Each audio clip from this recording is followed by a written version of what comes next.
আসসালামু আলাইকুম প্রিয় ভিউয়ার্স, সিভিল সিলেকশন 24 ইউটিউব চ্যানেলে আপনাদেরকে স্বাগত জানাচ্ছি নতুন আরেকটি ভিডিওতে। আজকের ভিডিওতে আমি আপনাদের মাঝে শেয়ার করব বাংলাদেশ রেলওয়ের গেটকিপার বা গেটম্যান পদে আপনাদেরকে নির্ধারিত আবেদন ফর্ম পূরণ করে ম্যানুয়ালি আবেদন করতে হবে। সেই আবেদন ফর্মটি আপনারা কিভাবে পূরণ করবেন সেই প্রসেসটি আজকের এই ভিডিওতে আলোচনা করা হবে। তো প্রিয় ভিউয়ার্স, এর পূর্বে আমি বাংলাদেশ রেলওয়ের গেটকিপার বা গেটম্যান পদের যে নিয়োগ বিজ্ঞপ্তি প্রকাশ করা হয়েছে সেই নিয়োগ বিজ্ঞপ্তিটি নিয়ে একটি ভিডিও দিয়েছি। তো যদি আপনারা এখনো পর্যন্ত সেই ভিডিওটি দেখে না থাকেন তাহলে এই ভিডিওর ডেসক্রিপশন বক্সে আপনারা সেই ভিডিও লিংকটি পেয়ে যাবেন, সেখান থেকে দেখে নিতে পারবেন, অর্থাৎ এই নিয়োগ বিজ্ঞপ্তি সম্পর্কে বিস্তারিত তথ্য জানতে পারবেন। তো প্রিয় ভিউয়ার্স, এই নিয়োগ বিজ্ঞপ্তিটি প্রকাশ হওয়ার পর আমি যখন প্রথম দেখেছিলাম তখন খুবই খুশি হয়েছিলাম। বাংলাদেশ রেলওয়েতে 1505 জনের একটি নিয়োগ বিজ্ঞপ্তি, এখানে অনেক লোক আবেদন করতে পারবে এটা আমি মনে করেছিলাম। কিন্তু এই নিয়োগ বিজ্ঞপ্তিটি যখন আমি বিস্তারিত পড়লাম তখন কিন্তু আমার মনটা খারাপ হয়ে গেছে, কারণ এই পদে বাংলাদেশের সকল সাধারণ প্রার্থীগণ আবেদন করতে পারবেন না। শুধুমাত্র তারা আবেদন করতে পারবেন যাদের 2 বছরের কাজের অভিজ্ঞতা রয়েছে। এখানে আপনারা দেখতে পাচ্ছেন আবেদনকারীদের আবশ্যিকভাবে কমপক্ষে 2 বছর বাংলাদেশ রেলওয়ের প্রকল্পে গেটকিপার বা গেটম্যান হিসেবে চাকরির অভিজ্ঞতা থাকতে হবে। হ্যাঁ প্রিয় ভিউয়ার্স, বাংলাদেশ রেলওয়ের প্রকল্পে ইতিপূর্বে অনেক লোককে নিয়োগ করা হয়েছে, তাদের চাকরিটা স্থায়ী করার জন্য এই নিয়োগ বিজ্ঞপ্তিটি প্রকাশ করা হয়েছে। যারা রেলওয়ে প্রকল্পে আগে থেকে চাকরি করেছেন, অর্থাৎ মিনিমাম 2 বছর চাকরি করেছেন, শুধুমাত্র তারাই এই পদের জন্য আবেদন করতে পারবেন। তো ভিউয়ার্স, তাহলে চলুন আমরা দেখে নিই কিভাবে এই আবেদন ফর্মটি আপনারা পূরণ করবেন, তারপর কিভাবে আপনারা ডাকযোগে অথবা কুরিয়ারের মাধ্যমে সশরীরে উপস্থিত হয়ে এই আবেদন ফর্মটি জমা দিবেন সেই প্রসেসটি আপনাদেরকে বলে দিচ্ছি। তো ভিউয়ার্স, এখানে আপনারা দেখতে পাচ্ছেন চাকরির আবেদন ফর্ম, এর পাশে দেখতে পাচ্ছেন 5x5 সেন্টিমিটার ছবি সম্প্রতি তোলা 3 কপি। হ্যাঁ ভিউয়ার্স, আপনার 5x5 সেন্টিমিটার অর্থাৎ পাসপোর্ট সাইজ ছবি দিতে হবে 3 কপি। তারপর দেখতে পাচ্ছেন 1 নম্বর যে পদের নাম, এখানে পদের নাম লিখতে হবে গেটকিপার বা গেটম্যান। তারপর দেখতে পাচ্ছেন বিজ্ঞপ্তি নম্বর, এখানে বিজ্ঞপ্তি নাম্বারটা আপনাকে দিতে হবে। আমি আপনাদেরকে বিজ্ঞপ্তি নাম্বারটা দেখিয়ে দিচ্ছি। আপনারা যখন এই নিয়োগ বিজ্ঞপ্তিটি দেখবেন তখন এই পাশে দেখতে পাচ্ছেন একটি বিজ্ঞপ্তি নম্বর রয়েছে, এই বিজ্ঞপ্তি নম্বরটি আপনাদের ওখানে লিখতে হবে। তারপর এই নিয়োগ বিজ্ঞপ্তিটি 10 মে 2023 তারিখে প্রকাশ করা হয়েছে, এখানে বিজ্ঞপ্তি নম্বর এবং এখানে তারিখ লিখতে হবে। তারপর আপনারা 3 নম্বর দেখতে পাচ্ছেন প্রার্থীর নাম, এখানে প্রার্থীর নাম বাংলাতে দিতে হবে, তারপর এখানে ইংরেজিতে বড় হাতের অক্ষরে প্রার্থীর নাম দিতে হবে। তারপর 4 নম্বর দেখতে পাচ্ছেন জাতীয় পরিচয়পত্রের নম্বর অথবা জমা নিবন্ধন নম্বর, যে কোনো একটি দিতে হবে। যদি আপনার জাতীয় পরিচয়পত্র থাকে অর্থাৎ ভোটার আইডি কার্ড থাকে তাহলে আপনি আপনার ভোটার আইডি কার্ডের নাম্বারটা বসিয়ে দেবেন, আর ভোটার আইডি কার্ড না থাকলে আপনার জন্ম নিবন্ধনের নাম্বারটা এখানে বসিয়ে দেবেন। তারপর দেখতে পাচ্ছেন জন্ম তারিখ, এখানে আপনার জন্ম তারিখ দিতে হবে। তারপর এখানে জন্মস্থান লিখতে হবে অর্থাৎ জেলা, আপনার হোম জেলাটা লিখে দেবেন এখানে, হোম ডিস্ট্রিক্ট। তারপর 7 নম্বরে দেখতে পাচ্ছেন বিজ্ঞপ্তিতে উল্লেখিত তারিখে প্রার্থীর বয়স, অর্থাৎ বিজ্ঞপ্তিতে উল্লেখিত তারিখে প্রার্থীর বয়স কত দিন, কত মাস এবং কত বছর সেটা এখানে দিতে হবে। তারপর 8 নম্বরে মাতার নাম দিতে হবে, 9 নম্বরে পিতার নাম।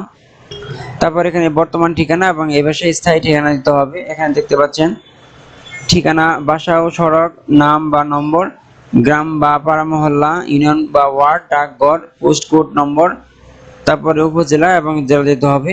আপনার বর্তমান ঠিকানা এবং স্থায়ী ঠিকানা আপনারা দিয়ে দিবেন। তারপর 11 নম্বর দেখতে পাচ্ছেন যোগাযোগের জন্য এখানে আপনার একটি মোবাইল নাম্বার দিতে হবে, ভ্যালিড মোবাইল নাম্বার, যে মোবাইল নাম্বারটি সবসময় চালু থাকবে সেটা আপনি এখানে দিয়ে দিবেন। তারপর এই পাশে একটি ইমেল অ্যাড্রেস, যদি আপনার থাকে তাহলে দিয়ে দেবেন, না থাকলে দেওয়ার প্রয়োজন নেই। তারপর 12 নম্বর দেখতে পাচ্ছেন জাতীয়তা, এখানে লিখতে হবে বাংলাদেশি। তারপর 13 নম্বর দেখতে পাচ্ছেন লিঙ্গ, এখানে পুরুষ লিখে দেবেন। তারপর 14 নম্বর দেখতে পাচ্ছেন ধর্ম, এখানে আপনার ধর্মটা লিখে দিবেন, আপনার যে ধর্ম রয়েছে সেই ধর্মটা দিয়ে দিবেন। মুসলমান হলে এখানে ইসলাম ধর্ম, হিন্দু হলে হিন্দু ধর্ম দিয়ে দিবেন। 15 নম্বর দেখতে পাচ্ছেন পেশা, এখানে আপনার পেশাটা দিয়ে দিবেন।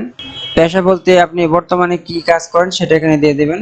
তারপর 16 নম্বর দেখতে পাচ্ছেন পরীক্ষার নাম, বিষয়, শিক্ষা প্রতিষ্ঠান, পাশের সন, বোর্ড বা বিশ্ববিদ্যালয়, গ্রেড, শ্রেণী ও বিভাগ, অর্থাৎ এখানে আপনার শিক্ষাগত যোগ্যতা দিতে হবে। এখানে আপনার পরীক্ষার নাম দিবেন।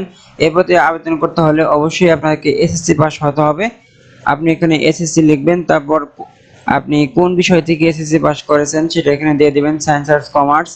তারপর এখানে শিক্ষা প্রতিষ্ঠানের নাম, আপনি কোন প্রতিষ্ঠান থেকে পাস করেছেন সেটা দিয়ে দিবেন। তারপর পাশে সন দিবেন, এখানে বোর্ড বা বিশ্ববিদ্যালয় দিয়ে দিবেন, আপনি কোন বোর্ডের আন্ডার এসএসসি পাস করেছেন সেটা দিয়ে দিবেন, ঢাকা, চট্টগ্রাম, খুলনা যেটা রয়েছে আপনি সেটা দিয়ে দিবেন। তারপর এখানে আপনার প্রাপ্ত পয়েন্ট বা গ্রেড বসিয়ে দেবেন। তারপর 17 নম্বর দেখতে পাচ্ছেন অতিরিক্ত যোগ্যতা, যদি আপনার অতিরিক্ত কোনো যোগ্যতা থাকে তাহলে আপনি সেটা এখানে দিয়ে দিবেন। 18 নম্বর দেখতে পাচ্ছেন অভিজ্ঞতার বিবরণ প্রযোজ্যের ক্ষেত্রে যদি আপনার কোনো চাকরির অভিজ্ঞতা থাকে তাহলে আপনি এখানে সে সম্পর্কে বিস্তারিত লিখে দেবেন।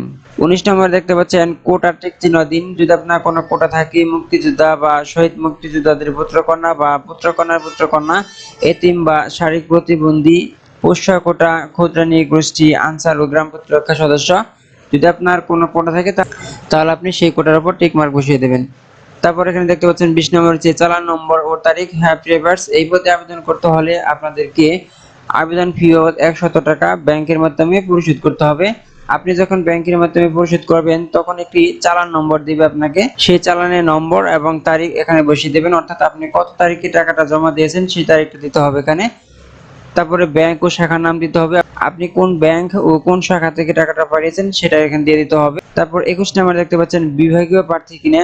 যদি আপনি বিভাগীয় প্রার্থী হন তাহলে হ্যাঁ, আর না হলে না দিয়ে দেবেন। বিভাগীয় প্রার্থী বলতে যদি আপনি ইতিপূর্বে বাংলাদেশ রেলওয়েতে চাকরি করেন তাহলেই আপনি বিভাগীয় প্রার্থী হিসেবে গণ্য হবেন। তারপর এখানে তারিখ দেখতে পাচ্ছেন, আপনি যে তারিখে আবেদন করবেন সেই তারিখটা এখানে বসিয়ে দেবেন। তারপর এখানে আপনার স্বাক্ষর দিয়ে দিবেন, প্রার্থী স্বাক্ষর দিতে হবে এখানে।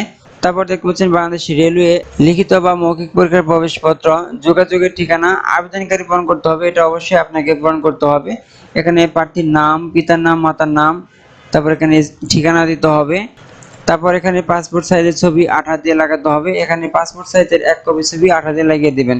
তারপর এখানে দেখতে পাচ্ছেন যে দপ্তর কর্তৃক পূরণ করা হবে, এখানে আপনাকে কিছু করতে হবে না, এটা বাংলাদেশ রেলওয়ে কর্তৃপক্ষ পূরণ করে নেবে। তারপর এখানে আপনারা পোষা সনদপত্র দেখতে পাচ্ছেন, যদি আপনার পোষা কোটা থাকে তাহলে আপনাকে এই ফর্মটি পূরণ করে দিতে হবে। এখানে আপনার নাম দিয়ে দিবেন, তারপর এখানে আপনার ঠিকানা দিতে হবে, পিতার নাম, মাতার নাম, গ্রাম, ডাকঘর, উপজেলা, জেলা, জাতীয় পরিচয়পত্র এখানে দিয়ে দিবেন, জাতীয় পরিচয়পত্রের নাম্বারটি দিয়ে দিবেন।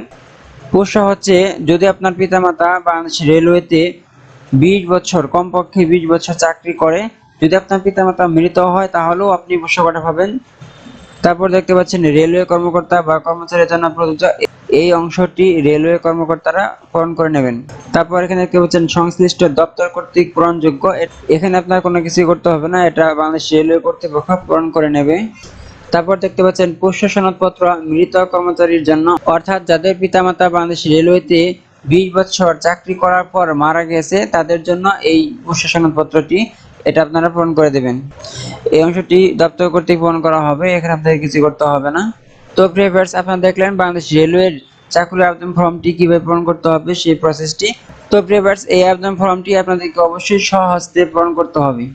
আবেদন ফর্মটি পূরণ করে আবেদন খামের উপর অবশ্যই আপনি আপনার পদের নামটা লিখে দেবেন এবং নিজ জেলার নামটা লিখে দেবেন।